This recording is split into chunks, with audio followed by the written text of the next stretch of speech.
Sir sir please আমাকে বাঁচান sir, আমি খুব বিপদের মধ্যে আছি স্যার। এক মিনিট, ভয় পাবেন না, আমি একজন সিআইডি ইন্সপেক্টর। কি হয়েছে, কি হয়েছে?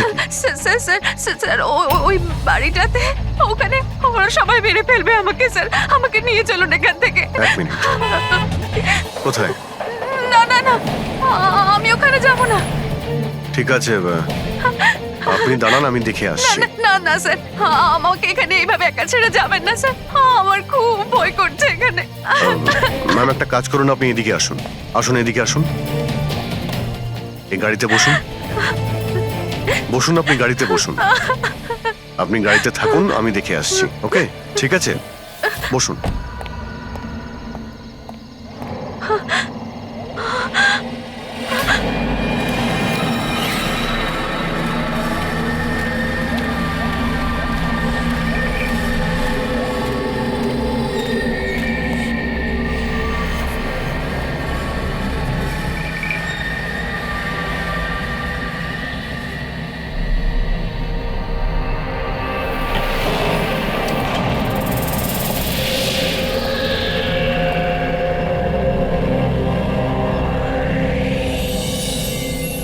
কেউ আছেন?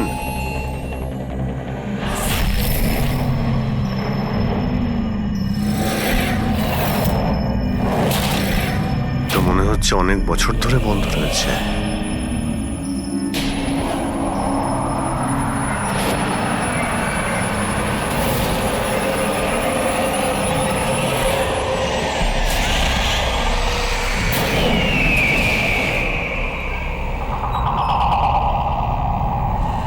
ঠান্ডা হাওয়া আসছে কোথা থেকে?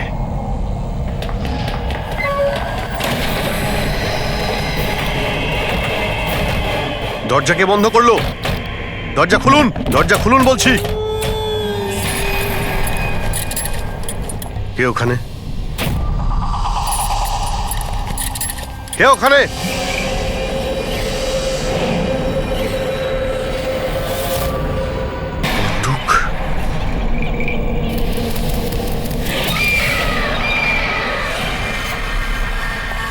কে ওখানে? হ্যাঁ, কে?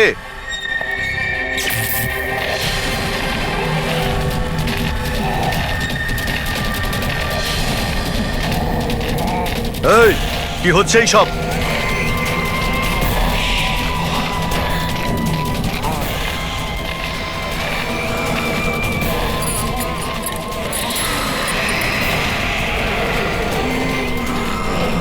কে? এই কে ওখানে?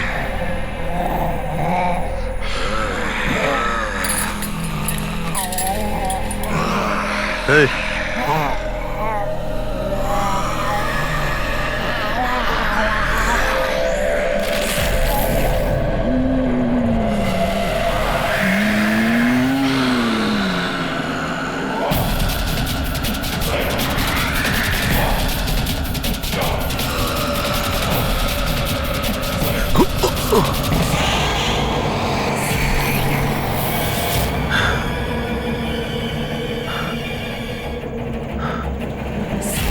কে এখানে?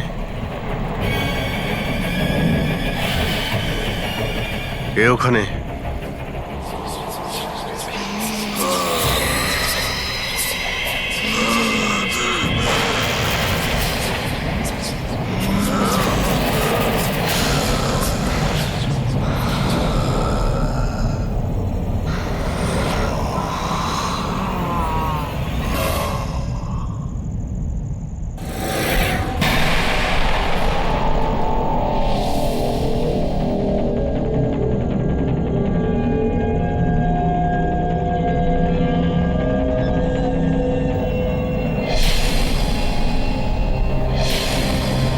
দেখো,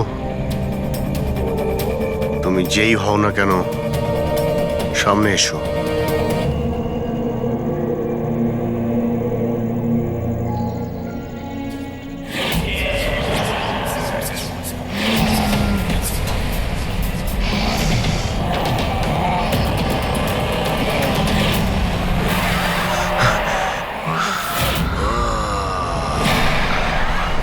কে তুমি?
কি ব্যাপার অভিজিৎ? কখন থেকে ফোন করছি, তোমার ফোন বন্ধ আসছে কেন? ফোন হ্যাঁ,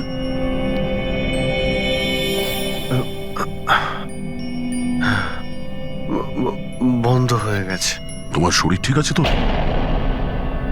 এই কি অবস্থা তোমার? আমার শরীর কি হয়েছে? এত কনফিউজ মনে হচ্ছে কেন? আর পুনার থেকে তুমি কবে ফিরেছো? আরে হ্যাঁ, পুনে থেকেই তো আমি কাল রাতে ফিরেছি, কিন্তু আমি বাড়িতে কি করে এলাম? কি কি হয়েছিল কাল রাতে? অভিজিৎ, তোমার গাড়ি বাইরে দাঁড়িয়ে আছে, তুমিই তো গাড়ি ড্রাইভ করে নিয়ে এসছো না? কি হয়েছে কি? তুমি ঠিক আছো তো? গাড়ি গাড়ি বাইরে, তাহলে আমি এখানে কাল রাতের কিছু আমার মনে পড়ছে না কেন, শুধু মাথাটা ধরে আছে। ঠিক আছে, কোনো ব্যাপার না, চিন্তা করো না। এটা বলো যে কাল রাত্রের শেষ কথা, শেষ ঘটনা কিছু মনে আছে? কালকে কালকে আমি রাতে পুনেতে গিয়ে ফাংশন অ্যাটেন্ড করি, তারপর ওখান থেকে আমি ফিরছিলাম।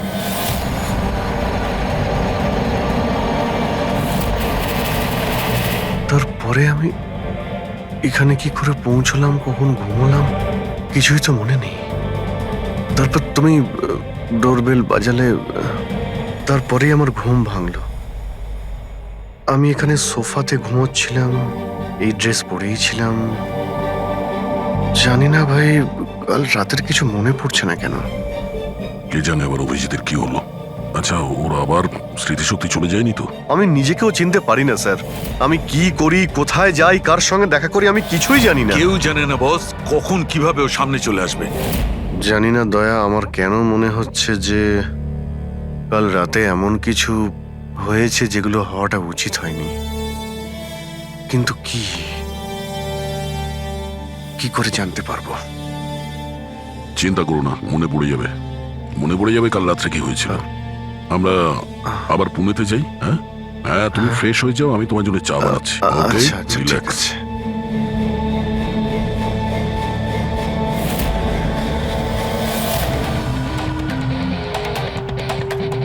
সমস্ত বন্ধুরাও তাই বলছে। কাল রাতে আমি যখন বেরিয়েছিলাম একদমই ঠিকঠাক ছিলাম। আমি জানি না রাস্তায় কি হলো যে স্মৃতিশক্তি মনে হয় চলেই গেছে।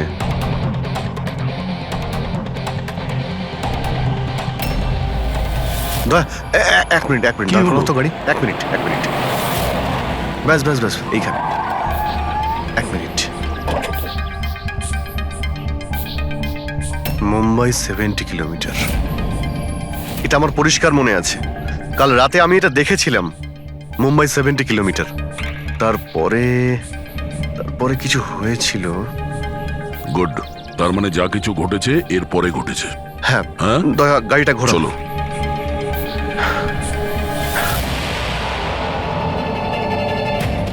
দয়া এইখানে দাঁড় করাও। এখানে? ব্যাস এইখানটায়, হ্যাঁ বাদিকটায় দাঁড় করাও। এই জায়গাটাই। এখানে আমার গাড়ির সামনে একটা মেয়ে চলে আসে আর আমার কাছে সাহায্য চায়। তারপর তারপর কি হয়েছে? তারপর আমি ওকে বললাম গাড়িতে বসো, আর হ্যাঁ ওই তো দয়া, ওটা দেখতে পাচ্ছ? ওখানে আমি গিয়েছিলাম, ওই বাড়িতে।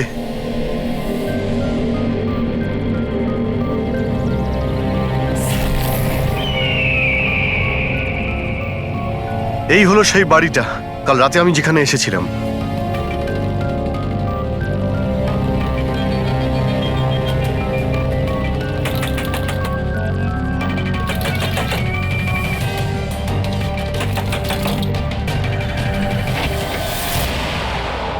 হ্যাঁ বলুন।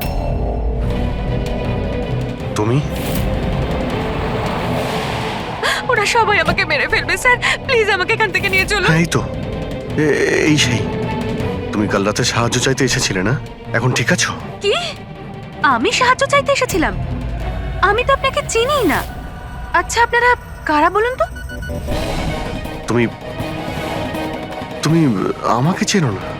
কাল রাতে যখন গাড়ি করে আসছিলাম তখন তুমি তো এসেছিলে আমার গাড়ির সামনে সাহায্য চাইতে। এসব কি বাজে কথা বলছেন আপনি? দেখুন আপনারা এখান থেকে চলে যান, না হলে আমি পুলিশকে ফোন করব। তুমি কি পুলিশকে ফোন করবে? আমি নিজে একজন সিআইডি অফিসার, আমার সব মনে পড়ে গেছে। বুঝেছো তুমি? তুমি ওখানে গাড়িতে বসেছিলে, তোমাকে বলেছিলাম গাড়িতে বসতে। আমি এখানে এসেছিলাম এই বাড়িতে, আর আর এখানে কেউ কেউ ছিল। এসব কি বাজে কথা বলছেন বলুন তো আপনারা? দেখুন এনাকে আমি এর আগে আর কখনো দেখিনি। ঠিক আছে, এবার আপনারা আসতে পারেন।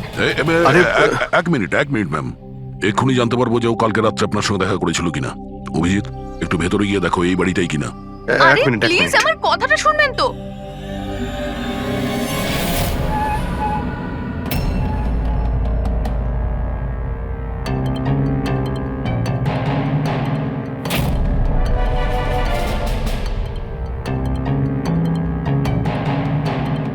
দয়া, বাড়িটা তো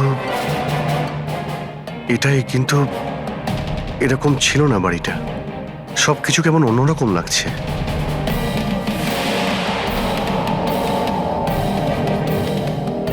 ওখানে দয়া, এখানে এখানে আমি দুটো লাশ দেখতে পেয়েছিলাম, যাদের খুন করা হয়েছিল।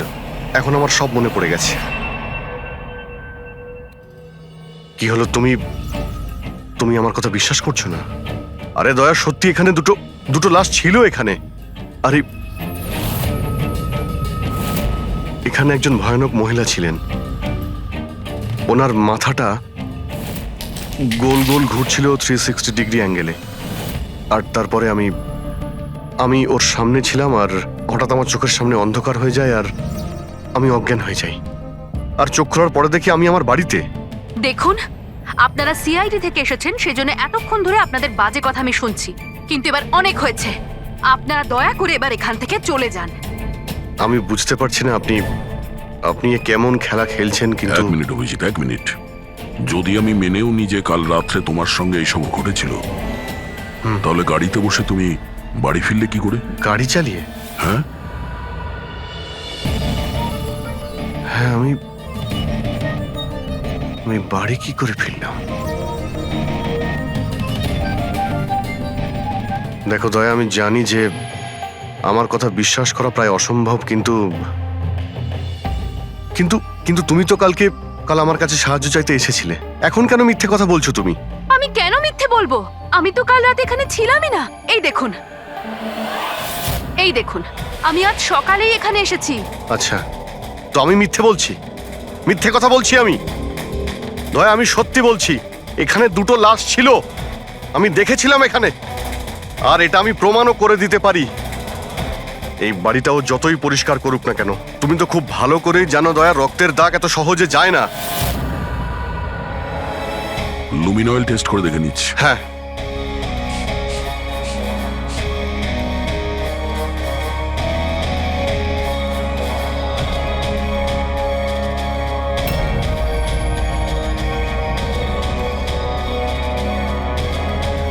অভিজিৎ, এখানে রক্ত তো কি, রক্তের ছিটে ফোটাও নেই। এটা কি করে হতে পারে ভাই? এটা অসম্ভব। ওই দুটো লাশ ছিল এখানে। আর ওই মেয়েটাও এখানেই ছিল, যাকে দেখে আমি অজ্ঞান হয়ে গিয়েছিলাম। দয়া একটু ভালো করে দেখে নাও, যদি কোনো চিহ্ন পাওয়া যায়। দেখুন, আপনাদের যা চেক করার ছিল আপনারা করে নিয়েছেন। আপনারা সিআইডি থেকে আসুন বা যেখান থেকেই আসুন না কেন, আমার কিচ্ছু যায় আসে না। এবার আপনারা এখান থেকে যাবেন নাকি আমি আমার লয়ারকে ফোন করব? তার প্রয়োজন হবে না, আমরা যাচ্ছি। আরে ভাই, আমরা কেন যাব? ওই খুনিকে তো আমাদের খুঁজে বের করতে হবে। যাই আমরা, চলো। আরে, ভাই- অভিজিৎ, চলো, এসো। Thank you.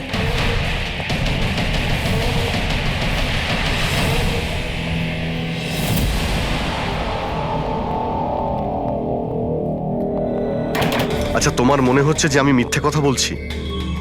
আরে ভাই, তুমি তো বাড়ির ভেতরে সবকিছুই দেখলে, নর্মাল। জানি না কি করে নর্মাল হয়ে গেল। আমাকে বিশ্বাস করো দয়া, এটা আমার কল্পনা নয়। এই হলো সেই মেয়েটা। 100% শিওর? 200%। তুমি জানো যে যতক্ষণ আমার বিশ্বাস না হয় ততক্ষণ আমি কি হলো? ওই মাথার যন্ত্রণা। ডোন্ট ওয়ারি, আমি বুঝতে পারছি। সবার আগে আমাদের এটা জানতে হবে যে এই মেয়েটা মিথ্যে কথা কেন বলছে। কিন্তু শুরু কোথা থেকে করব? না আমাদের কাছে কোনো লাশ আছে, না কোনো প্রমাণ। ওই মৃত মেয়েটা, ওর মুখটা পরিষ্কার মনে আছে আমার।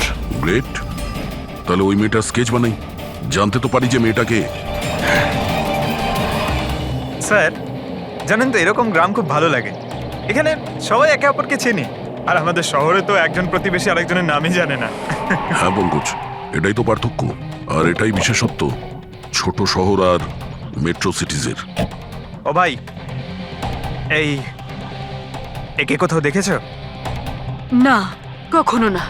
আমি তো অনেক বছর ধরে এই গ্রামে আছি, কিন্তু একে তো আমি কখনো দেখিনি। আচ্ছা, ওই মেয়েটার ব্যাপারে কি জানেন যে কিছুদিন হলো অনামিকা বাড়িতে থাকতে এসেছে?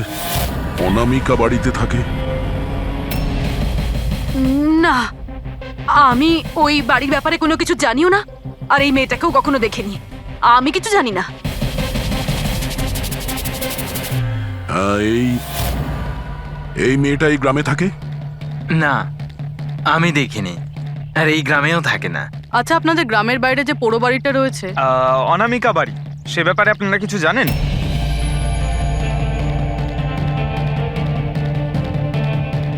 না না, আমরা কিছু জানি না। ওই সম্বন্ধে আমি কিছু জানি না।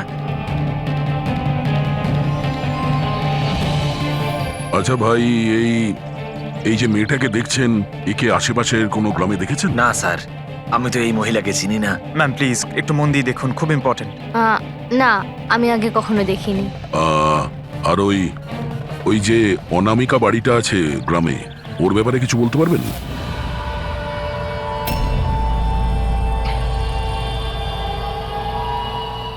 অনামিকা? না, এই ব্যাপারে আমি কিছু জানি না। না স্যার, আমি তো কিছু বলতে পারবো না। আরে, যখনই ওই পোড়ো বাড়িটার কথা জিজ্ঞেস করছি, লোকজনের মুখ ভয় ফ্যাকাশে হয়ে যাচ্ছে। তার মানে কোনো না কোনো গভীর রহস্য জড়িয়ে আছে ওই বাড়ির সঙ্গে। স্যার, এই স্কেচের মেয়েটাকেও কেউ চিনতে পারলো না।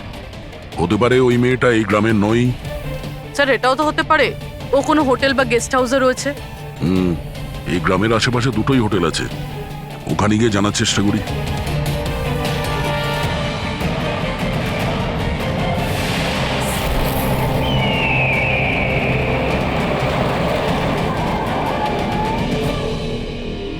হ্যাঁ স্যার, ইনি নেহা দেবী। ইনি দুদিন আমাদের হোটেলে ছিলেন, ওনার হাজবেন্ড যশের সাথে। আচ্ছা, চেক আউট কবে করেছিল এরা দুজনে? গতকাল বিকেলে। কাল বিকেলে? এরা দুজনে এসেছিল কোথা থেকে? স্যার, এরা দুজন পুনে থেকে এসেছিল। পুনা থেকে? স্যার, পরশু ওনারা একটা ক্যাব বুক করেছিলেন এখানে পাশের একটা শহরের জন্য। ট্যাক্সি? হ্যাঁ স্যার। কোথায় যাবার জন্য? সিন্ধুগড়, এখান থেকে 1 ঘন্টা দূরে স্যার। সিন্ধুগড়? সিন্ধুগড় কেন? জানি না স্যার। আর এই ক্যাব সার্ভিস কোনটা ছিল যেটা আপনারা বুক করেছিলেন? স্যার, আমাদের এখানে একটাই ক্যাব সার্ভিস আছে, এটা ওর কার্ড। ক্যাব সার্ভিস থেকে ওই জায়গাটা জানতে পেরেছি যেখানে এরা দুজনে গেছিল। হ্যাঁ স্যার, এই নেহা ও নিজের স্বামীর সাথে এসেছিল এখানে পরশুদিন বিকেলবেলা। কি করতে এসেছিল ওরা? স্যার, এরা প্যারানর্মাল ইনভেস্টিগেটর্স, মানে ভূত প্রেত আর আত্মাদের উপরে যারা ইনভেস্টিগেট করে। আপনার কাছে কি জানতে চাইছিল এরা? স্যার ওরা একটা ভিডিও ফুটেজ দেখতে এসেছিল। কিরকম ভিডিও? স্যার 1 বছর আগে আমি আর আমার বন্ধুরা সোশ্যাল মিডিয়াতে একটা ভিডিও চ্যানেল চালাতাম, যেখানে আমরা মানুষদেরকে ভূত প্রেতদের ভিডিওস দেখাতাম। একদিন আমরা খুব ভুলবশত ওই অনামিকা হাভেলিতে শুটিং করার সিদ্ধান্ত নিয়েছিলাম। বন্ধুরা, এবার আমরা সেই ভুতুড়ে বাড়িতে চলে এসেছি, যেখানে বিগত 100 বছর ধরে ভয়ানক আত্মারা বাস করে।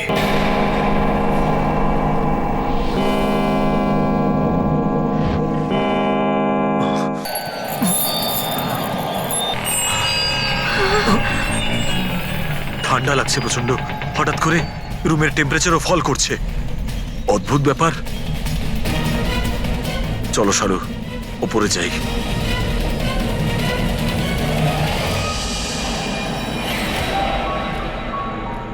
এই হঠাৎ করে মিউজিক কোত্থেকে বাজছে?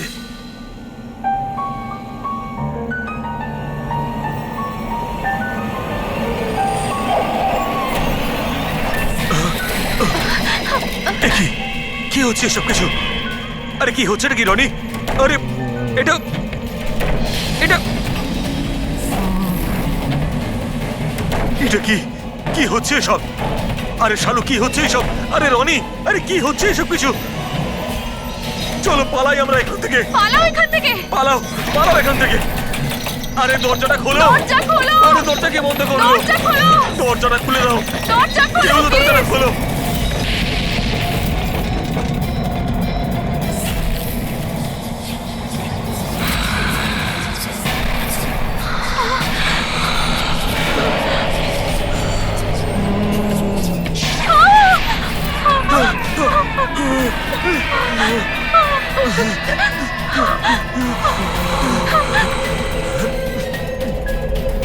আমাদের ক্ষমা করে দাও, আমাদের ক্ষমা করে দাও। আমরা চলে যাচ্ছি এখান থেকে। আমরা আর কখনো এখানে আসবো না। আমাদের ছেড়ে দাও।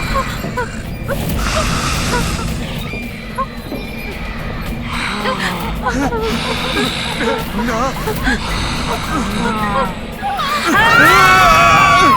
আমি তো কোনো একটা ভাবে রক্ষা পেয়ে গেছিলাম, কিন্তু আজ পর্যন্ত আমার বন্ধুদের কোনো খবর আমি পাইনি।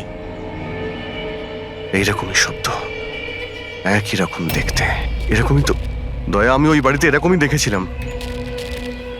তুমি যশ আর নেহাকে জিজ্ঞাসা করোনি যে এত বছর বাদে ওখানে যাওয়ার এত ইন্টারেস্ট কেন? স্যার, কারণ নেহা আর যশের সাথে আরো একটা মেয়ে এসেছিল, সোনাল। বলছিল যে যে এই হাভেলিটা নাকি ওর পরিবারের, আর ওই আত্মাদেরকেও সরাতে চায়। সোনাল? এই সোনাল দেখতে কেমন ছিল, কিছু বলতে পারবেন? স্যার, ওর হাইট অন্ততপক্ষে 5 ফিট 4 ইঞ্চ, খুব রোগা এবং খুব গায়ের রং উজ্জ্বল, কটা চোখ, আর লেফট ঠোঁটের ওপরে একটা তিল আছে।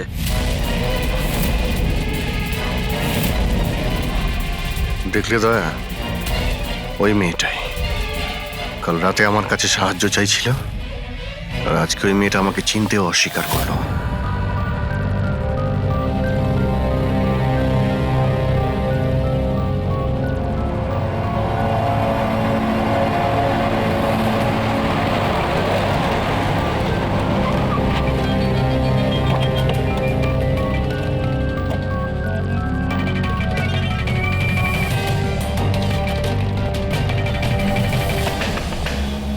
সোনাল, সোনাল, সোনাল। দয়া,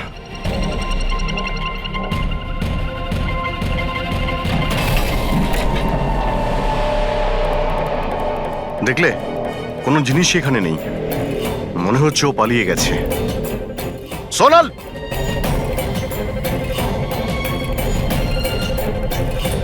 সোনাল,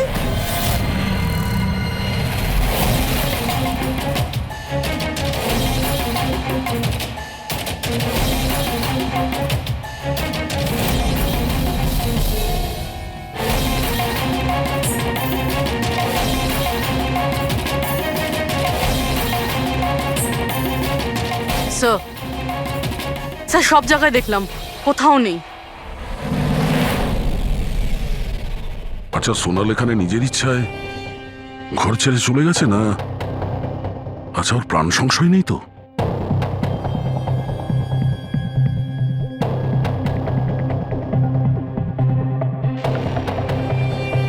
একটা অনুরোধ করতে চাই স্যার, ওই পুরনো হাভেলিটাকে নিয়ে ইনভেস্টিগেট করবেন না। না হলে যদি ওই আত্মারা রেগে যায়, তাহলে না জানি কতজনের প্রাণ যাবে। কিন্তু আমরা জানি স্যার, আপনারা সিআইডির লোক, আত্মাতে বিশ্বাস করেন না, কিন্তু আগুন ছাড়া তো ধোঁয়া ওঠে না স্যার। ওটা মৃত্যুর বাড়ি স্যার, সেই জন্য কেউ যায় না ওখানে। ওটা মৃত্যুর বাড়ি নয়, ওটা অপরাধীদের আড্ডা। আর ওখানে কোন ধরনের অপরাধ হয় তার পর্দাফাঁস আমরা করেই ছাড়বো। স্যার, আপনারা যে রাক্ষসের পর্দাফাঁস করতে চাইছেন তার সাজা কিন্তু সমস্ত গ্রামবাসীদের ভুগতে হবে স্যার। আর ওই আত্মা যে কত লোকের প্রাণ নিয়েছে আপনারা জানেনও না স্যার। দেখুন, আমরা এসব গালগল্পে একেবারেই বিশ্বাস করি না, আর ভালো হবে যদি আপনারাও না করেন। ম্যাডাম, এটা কোনো শোনা কথা না, আমরা সচক্ষে দেখেছি ঘটনাটা। আমি ওই মেয়েটার মুখটা আজও ভুলতে পারিনি, যাকে ওই আত্মাটা গ্রাস করে ফেলেছিল, ওকে কাবু করে রেখেছিল। যতগুলো মৃত্যু হয়েছে ওখানে সব মানুষই করেছে, আত্মা কিচ্ছু করেনি। আর এখন খুনিদের ধরার সময় এসে গেছে। ধরতে পারবেন না আপনারা, কারণ আজ পর্যন্ত যারা ওখানে গেছে বেঁচে আর ওখান থেকে ফেরেনি।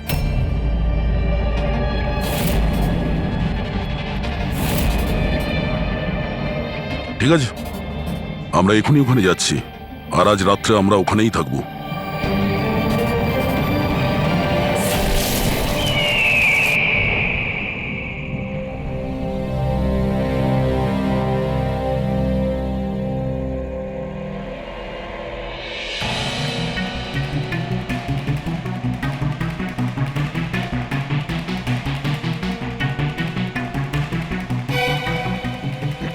স্যার, আমি বলছিলাম যে এখানে তো এতক্ষণ থাকলাম, কিছুই হলো না, তাই বলছি চলুন আমরা ফিরে যাই।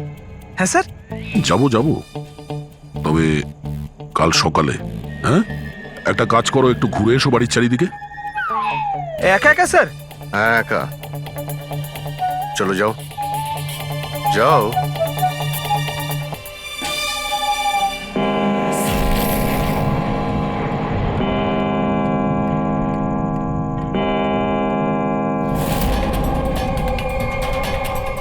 স্যার, স্যার এবার ভূত আর আত্মাদের আসার সময় হয়ে গেছে। এখন আমি যাব একা একা?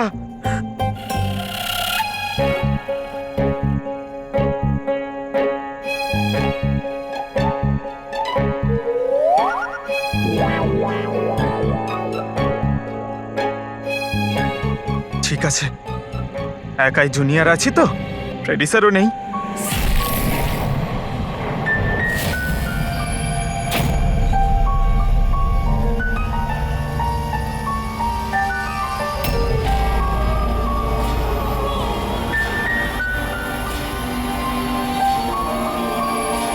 এটা তো সেই মিউজিকটাই যেটা মহেশের ভিডিওতে ছিল।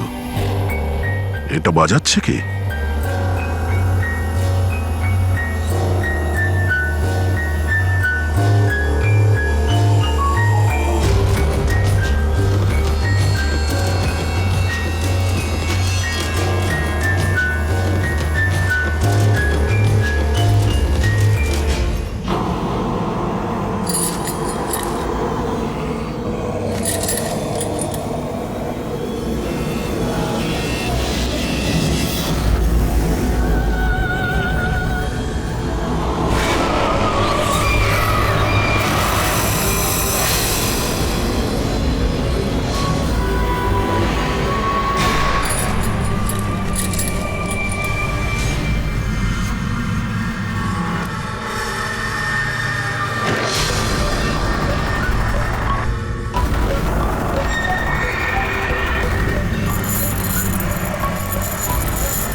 কে?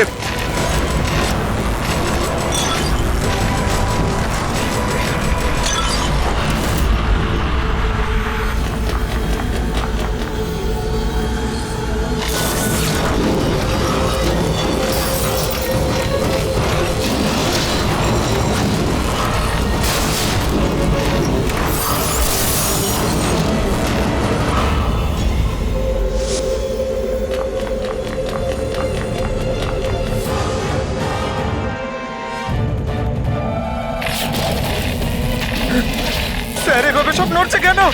এসব কি হচ্ছে স্যার? স্যার স্যার স্যার জানি না এসব কি হচ্ছে।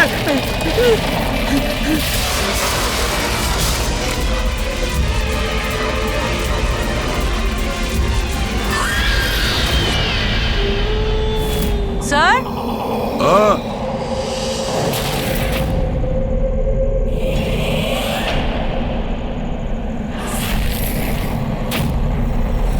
স্যার হ্যাঁ পঙ্কজ! Sir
Abhijit sir,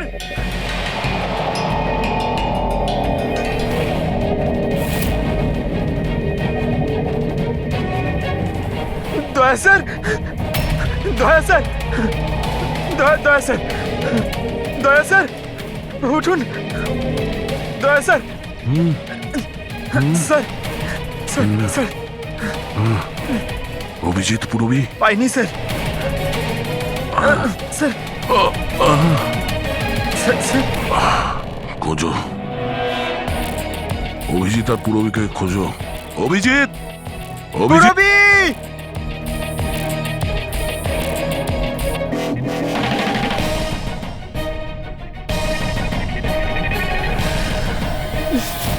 Purabi! পঙ্কজ কেমন আছো তুমি? পঙ্কজ আমি ঠিক আছি। অভিজিৎ স্যার, অভিজিৎ স্যার, দয়া sir, Abhijit sir, Abhijit sir, দয়া স্যার, দয়া স্যার ওপরে, কিন্তু অভিজিৎ স্যারকে পাইনি। অভিজিৎ স্যার, অভিজিৎ স্যার কোথায় গেল? জানি পঙ্কজ, না। অভিজিৎ স্যার! অভিজিৎ স্যার, পঙ্কজ আমি ওদিকটা দেখছি। হ্যাঁ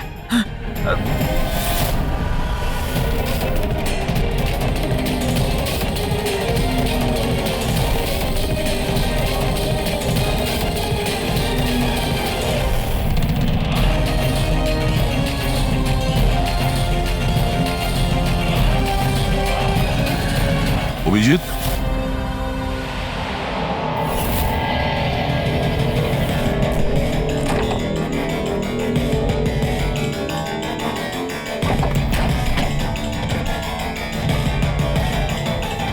অভিজিৎ, কি হচ্ছে? হ্যাঁ, স্যার কোথাও নেই স্যার। স্যার কাল রাতে উনি আমার সঙ্গেই ছিলেন। ওই ভূতের খেলা শুরু হলো, তারপর থেকে আর দেখিনি ওনাকে। উধাও হয়ে গেছে। আমাদের এখানে আসা উচিত হয়নি স্যার, ওরা ঠিকই বলেছিল যদি অভিজিৎ স্যারের কিছু হয়ে যায় তাহলে। না পঙ্কজ, সব বেকার কথা। এটা কোনো গভীর ষড়যন্ত্র, বড় ষড়যন্ত্র। কেউ খুব প্ল্যান করে এই কাজগুলো করছে। কিন্তু স্যার আপনার মনে আছে তো রাতে আমরা সবাই ভয় পেয়েছিলাম। হ্যাঁ, আমরা সবাই কেন ভয় পেয়ে গেছিলাম আর কিভাবে, তার উত্তর এখন নেই আমাদের কাছে। এখানে এই গ্রামে থাকা লোকগুলো সবাই জানতো যে সিআইডি এখানে এই বাড়িতে কাল রাত্রে থাকবে। তার মানে এই গ্রামেই কেউ আছে যে সব করছে। ওই মেয়েটার মুখটা আমি দেখেছিলাম। স্যার ও ওই বুড়ো লোকটা অশোকও তো এটাই বলছিল। ও নিজের চোখে দেখেছে কিভাবে ওই আত্মাটা মেয়েটাকে বশে করে নিয়েছিল। বুড়ো লোক, এই অশোক, এই চোখ, মুখের উপর এই আঘাতের চিহ্ন, এ তো সবই একই আছে। এটা হতে পারে না, এ তো অসম্ভব। অসম্ভব? কি হয়েছে একটু পরিষ্কার করে বলবেন আপনি? স্যার, আজ থেকে 12 বছর আগে যে আত্মা সেই মেয়েটাকে গ্রাস করে রেখেছিল সে আর কেউ না, এই মেয়েটাই ছিল, আমার স্টুডেন্ট। কি? হ্যাঁ ম্যাডাম, ওই রাতটা আমি আজও ভুলতে পারিনি।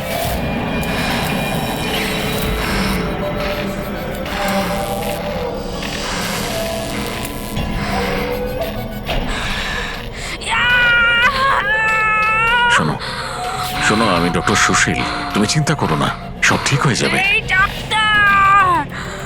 এই চিকিৎসা তুমি তো কেন, স্বয়ং ভগবানও করতে পারবে না।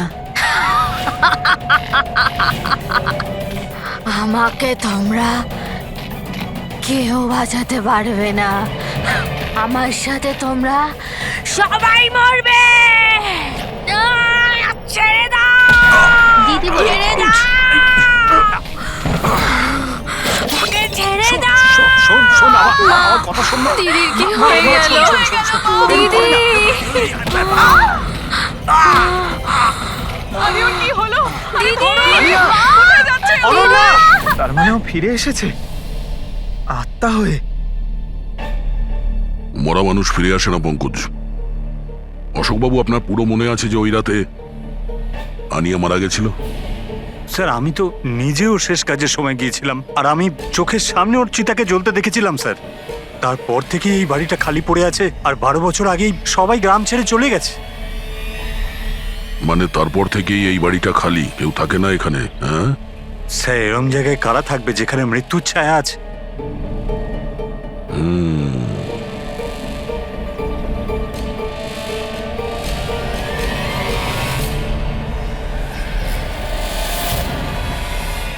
অশোকবাবু, মনে হচ্ছে এই বাড়িতে এখনো কেউ থাকে। মানে? মানে 12 বছরের এই পুরনো ফটোতে এই ঘরের ভেতরে কোনো আয়না নেই, কিন্তু আজ যখন আমরা এই বাড়িতে গেছিলাম অভিজিৎকে খুঁজতে, তাহলে এই রুমে এই দরজার সামনে আয়না ছিল। তাহলে এই আয়না নিশ্চয়ই কোনো আত্মা নিয়ে আসেনি। সহজ কথা, এটা কোনো মানুষেরই কাজ। চলো।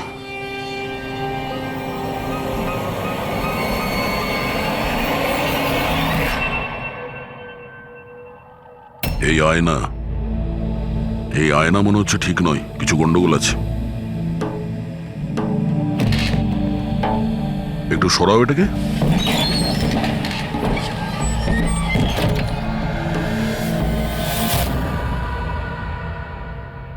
ও,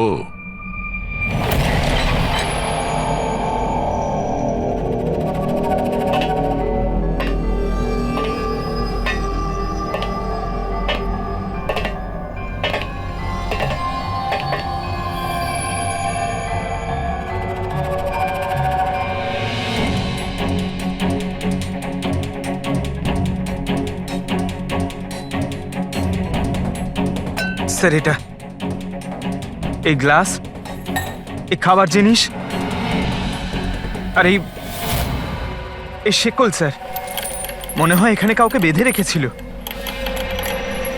তাহলে কি অভিজিৎ স্যার কেউ এরকম?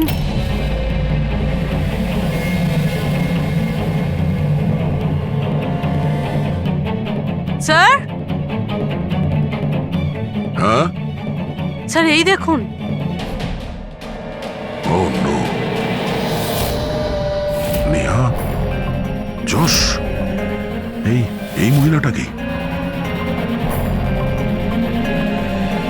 ও নো, সোনাল। স্যার, হ্যাঁ? অভিজিৎ স্যার কোথায়? অভিজিৎ? স্যার, হ্যাঁ? এই দেখুন রক্তের দাগ। এই রক্তের চিহ্ন অভিজিৎ স্যারের নয় তো?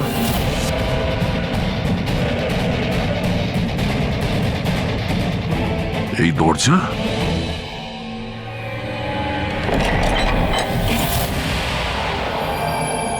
ও নিশ্চয়ই অভিজিৎ এখান থেকে জঙ্গলের দিকে গেছে। অপরাধী অভিজিতের কাছে পৌঁছানোর আগে আমাদের ওকে খুঁজতে হবে।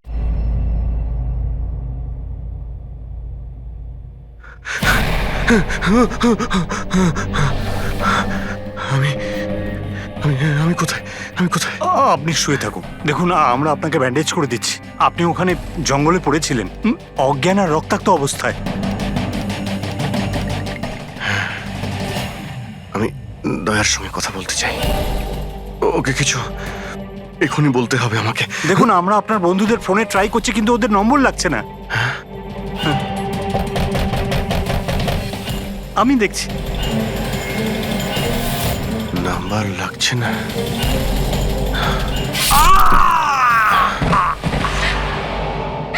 কি হলো তোমার? না না, প্লিজ প্লিজ কেউ এগোবেন না, আপনারা সবাই এখানেই থাকুন।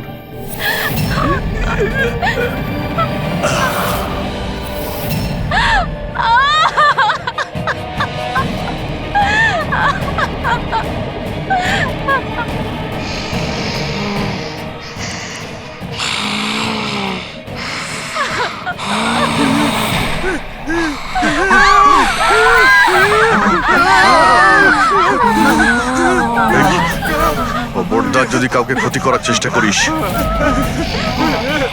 ওখানে দাঁড়া, আরে কবি না।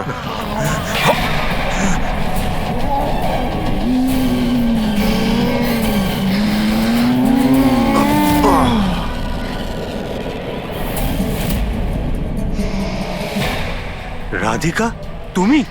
ওই চুপ।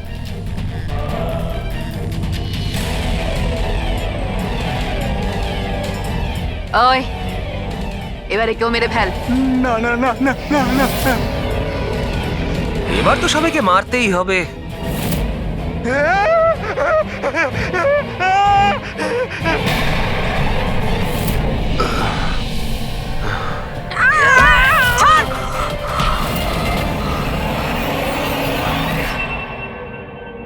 আমরা দুজন ওর দাদা দিদি। এ ছোটবেলা থেকে এরকমই ছিল, খুব ভাইলেন্ট বিহেভ করতো। এ যতক্ষণ না কাউকে আঘাত করতে পারছে কিছুতেই শান্ত করা যেত না ওকে। আর সবার মনে হতো যে ওর উপরে কোনো ভূত, ডাইনি বা আত্মার প্রভাব পড়েছে। যখন ডক্টরের প্রাণ চলে গেল আমার বোনের হাতে, তাই জেল আর পুলিশের হাত থেকে রক্ষা পাওয়ার জন্য মা এসব ষড়যন্ত্র করেছিল যে ও নাকি মারা গেছিল ছাদ থেকে পড়ে গিয়ে। কিন্তু সত্যি হলো এটা যে আমাদের দুজনকে বাইরে পাঠিয়ে দিয়ে মা ওকে ওই বাড়ির একটা গোডাউনে বন্ধ করে রেখেছিল। কিন্তু মা প্রতি মাসে ওর জন্য এমন একজন মানুষ নিয়ে আসতো যাকে ও মেরে নিজের এই রাগকে শান্ত করতে পারে। আর আর এই গুজবটা ছড়িয়ে দিল যে হাভেলিতে ভূত আছে, যাতে কেউ কখনো কোনোদিনও কিছু সন্দেহ না করে। কিন্তু আস্তে আস্তে মায়ের শরীরও খারাপ হচ্ছিল, তাই মারা যাওয়ার আগে উনি আমাদেরকে ওর দায়িত্ব দিয়ে গেলেন। আর আমরাও সেটাই করা শুরু করি যা মা এত বছর ধরে ওর জন্য করে আসছিল। কিন্তু গন্ডগোল তো তখন হয়ে গেল যখন এই বাড়ির মালিক সোনালি আর ওর মা অস্ট্রেলিয়া থেকে ফিরে ওই বাড়িতে আবার থাকা শুরু করলো। আমরা ওই মা মেয়েকেও ভয় দেখিয়ে তাড়িয়ে দেওয়ার চেষ্টা করেছিলাম, কিন্তু কিন্তু উল্টে ওরা প্যারানর্মাল এক্সপার্টদেরকে নিয়ে এলো। আর ওরা জানতে পেরে গেল যে এই হাভেলিতে কোনো আত্মা, কোনো ভূত নেই। সেজন্য বাধ্য হয়ে ওদেরকেও আমাদের মারতে হলো। কিন্তু আমাদের কপালটাই খারাপ ছিল, ওখানে সিআইডি অফিসার অভিজিৎ স্যার চলে আসেন। যখন আমরা দেখলাম অজ্ঞান হয়ে গেছেন, তখন মানব ওনাকে নিজের বাড়িতে রেখে দিয়ে আসে। আমরা ভাবলাম যে ওষুধটা আমরা মানুষদেরকে ভয় দেখানোর জন্য কাজে লাগাই, তার প্রভাব এতটা গভীর হবে যে অভিজিৎ স্যার সবকিছু ভুলে যাবেন। আর তোমাদের প্ল্যান তখনই চৌপাট হলো যখন আমরা ওখানে ওই বাড়িতে পৌঁছলাম তদন্ত করতে। হ্যাঁ, আর আমাদেরকে ভয় পাওয়ানোর জন্য তোমরা ওই ড্রাগসের ব্যবহার করেছো আর ওই ভয়ানক আওয়াজও করেছো। হ্যাঁ, ওইভাবে আত্মা সেজে আমি ভয় দেখাচ্ছিলাম। আমরা দুজন ওই বাড়িতে একটা স্পিকার লুকিয়ে রেখেছিলাম আর আমরা কিছু আওয়াজ রেকর্ড করে রেখেছিলাম যা ওই স্পিকার দিয়ে শোনা যায়। আচ্ছা, ওই মেয়েটা সোনাল, ও অভিজিৎকে চিনতে পারলো না কেন? কারণ ওর মা আমাদের হেফাজতে ছিল আর আমরা হুমকি দিয়েছিলাম যে যদিও মিথ্যে না বলে তাহলে ওর মাকে আমরা মেরে ফেলবো। আলিয়া শুধুমাত্র ভালো চিকিৎসা দরকার ছিল, কিন্তু আফসোস তোমরা ভুল রাস্তা বেছেছো। এতগুলো নিরাপরাধ লোককে মারার অপরাধে আদালত তোমাদের কঠোর শাস্তি দেবে। ওর চিকিৎসা তো হবেই, কিন্তু ও শাস্তির হাত থেকে বাঁচতে পারবে না।